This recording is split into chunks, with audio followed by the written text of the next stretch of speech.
Ever feel like your life is spinning faster than you can catch your breath? In the midst of a world that never stops, we're about to embark on a journey to crack the code on how to actually fix your life, armed with the timeless wisdom of Zen and Buddhism. Picture this: amidst the chaos, finding stillness. As the renowned Zen master Thich Nhat Hanh once mused, "The present moment is the only moment available to us, and it is the door to all moments."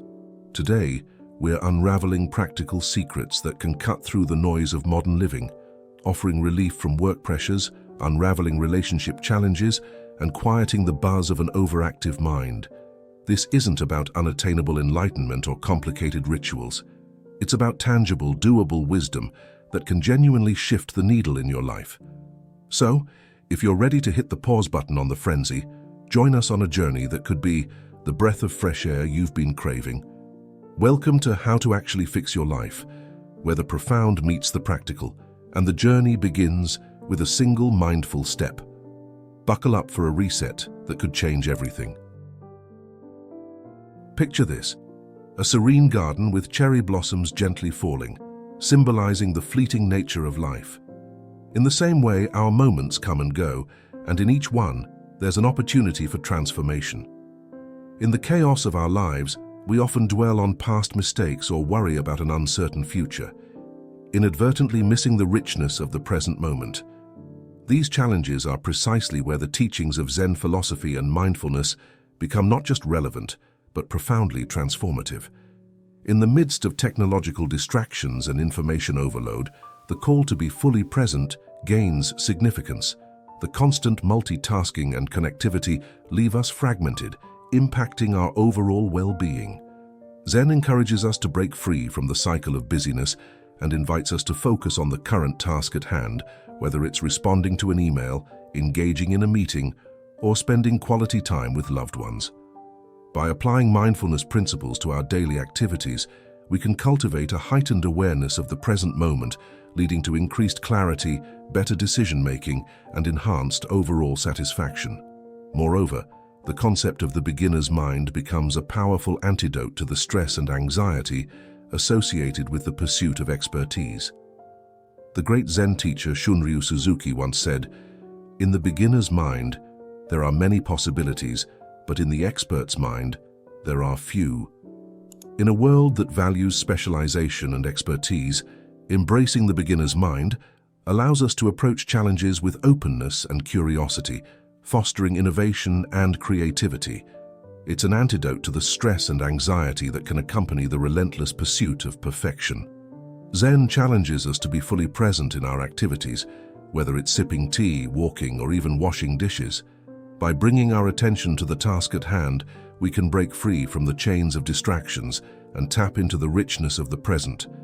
Alan Watts, a philosopher deeply influenced by Zen, beautifully put it, "This is the real secret of life, to be completely engaged with what you are doing in the here and now." Mindfulness, as introduced by Zen philosophy, is not about escaping reality but fully inhabiting it. Jon Kabat-Zinn, known for introducing mindfulness to the West, emphasizes that mindfulness means paying attention in a particular way, on purpose, in the present moment, and non-judgmentally. By cultivating this focused awareness, we can reduce stress, enhance our overall well-being, and pave the way to fixing our lives. Now, let's take a moment to practice together. Close your eyes, take a deep breath, and bring your attention to the sensations in your body. Feel the rise and fall of your chest, the subtle movements of your breath. Notice any sounds around you without judgment. In this simple act, you've touched the essence of Zen mindfulness. It's not about escaping reality, but diving deeply into it, discovering the profound beauty within each breath and moment. As we conclude this section on understanding the present moment, remember the words of Zen master Thich Nhat Hanh: "Life is available only in the present moment." If you abandon the present moment, you cannot live the moments of your daily life deeply. So, let's commit to living deeply, embracing the present moment as the key to fixing our lives.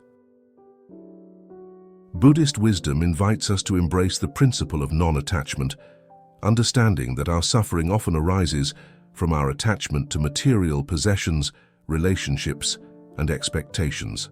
Zen Master Ikkyu beautifully captures this essence with his words, "To live fully is to let go and die with each passing moment, and to be reborn in each new one." This philosophy is not about abandoning life, but releasing the grip on the illusions that bind us. In our consumer-driven society, we're often conditioned to believe that our happiness is intertwined with acquiring more. However, the great Buddhist teacher Ajahn Chah reminds us, if you let go a little, you will have a little peace. If you let go a lot, you will have a lot of peace. Letting go doesn't mean renouncing the world, but freeing ourselves from the burdens of excessive desire and attachment. To truly fix our lives, we must learn the art of letting go. This involves releasing not only physical possessions, but also the mental and emotional baggage that weighs us down. Imagine holding on to a hot coal. Letting go is not only a relief for your hand, but a liberation for the coal. Similarly, releasing attachments liberates both us and what we hold dear. It's a path to inner freedom. The Zen monk, Hakuin Ikaku, illustrates the concept of letting go with a powerful analogy. Not letting the mind stick to things is called letting go. The mind is like water. Water has a property of clinging to things, but if you put water in a bottle, it takes the shape of the bottle. If you put it in a bowl, it takes the shape of the bowl. It doesn't cling to its own shape. As we navigate the waters of detachment, consider this. What are you holding on to that's causing you unnecessary suffering? It might be a grudge, a past mistake, or an unfulfilled expectation. In the words of the Buddha, you will not be punished for your anger, you will be punished by your anger.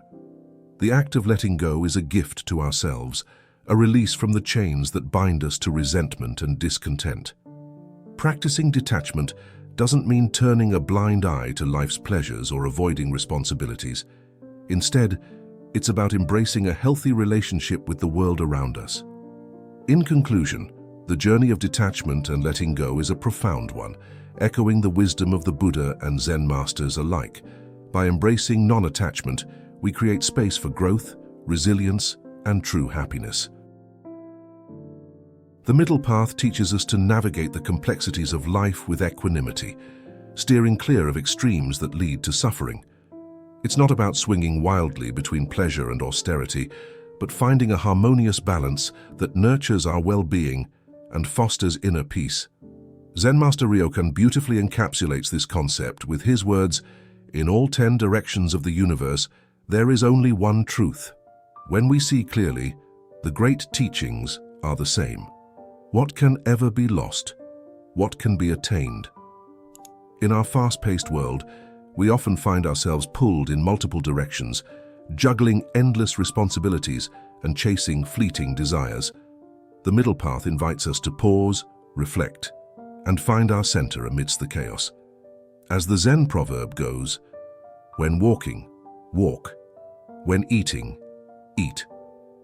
By fully immersing ourselves in each moment, we cultivate a sense of presence and groundedness that anchors us in the here and now.